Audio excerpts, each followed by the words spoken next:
आदाब, नमस्कार, good evening और सत श्री अकाल स्वागत है। उम्मीद है कि आप और आपका परिवार स्वस्थ होंगे, खुशियां मना रहे होंगे और दिवाली भी अच्छे से मनाई होगी। यह त्योहार खुशियों का प्रतीक है, लेकिन दुख होता है यह देखकर कि कुछ लोग अपने अपराधों से इस पर्व को भी कलंकित कर देते हैं। कल दिल्ली में एक बेहद दुखद घटना घटी। एक शख्स अपने भतीजे और बेटे के साथ घर के बाहर दिवाली की खुशियां मना रहा था। अचानक दो स्कूटर पर 3 लोग आते हैं। उनमें से एक उस व्यक्ति के पैर छूता है और फिर जाते ही दूसरा पिस्टल निकालकर गोली चला देता है। यह हमले में उस व्यक्ति की मौत हो जाती है।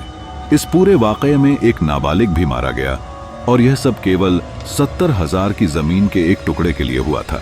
यह घटना हमें सोचने पर मजबूर करती है कि रिश्तों में इस कदर खून खराबा कैसे बढ़ता जा रहा है। अब आते हैं आज की कहानी पर। निहारिका नाम की एक लड़की थी जो एक अच्छे परिवार से थी और पढ़ाई में बहुत तेज थी। उसके पिता की मृत्यु के बाद उसने इंजीनियरिंग की पढ़ाई पूरी की और एक सफल इंजीनियर बन गई। कुछ समय बाद उसकी शादी हुई और एक बच्चा भी हुआ, लेकिन जल्द ही रिश्तों में कड़वाहट आ गई और उसने अपने पति से तलाक ले लिया। इसके बाद वह नौकरी पर ध्यान देने लगी और फिर से एक अच्छे जीवन की शुरुआत की। एक दिन उसे काम के सिलसिले में हरियाणा जाना पड़ा, जहां एक शख्स से उसकी मुलाकात हुई और यह मुलाकात धीरे धीरे प्यार में बदल गई। इस दूसरी शादी के बाद वह हरियाणा में बसने का फैसला करती है, लेकिन वक्त ने उसे फिर धोखा दिया। उसका पति एक वित्तीय घोटाले में फंस गया और उसने सारा दोष निहारिका पर डाल दिया। पुलिस जांच में निहारिका के दस्तखत हर कागज पर थे, जिससे उसे गिरफ्तार कर लिया गया। जेल में उसकी मुलाकात एक महिला से होती है जो उसे अपने बेटे अंकुर से मिलवाने का वादा करती है। जेल से छूटने के बाद निहारिका की मुलाकात अंकुर से होती है और धीरे धीरे उसे अंकुर से भी प्यार हो जाता है। लेकिन अपनी पिछली असफलताओं से सीख लेते हुए वह बेंगलुरु लौट जाती है। वहां उसकी मुलाकात एक अमीर बिजनेसमैन रमेश से होती है।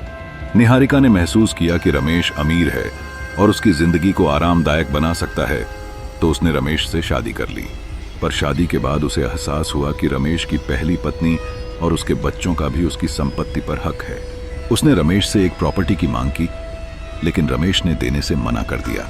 इसके बाद निहारिका ने फैसला किया कि वह रमेश को रास्ते से हटा देगी ताकि संपत्ति उसकी हो सके।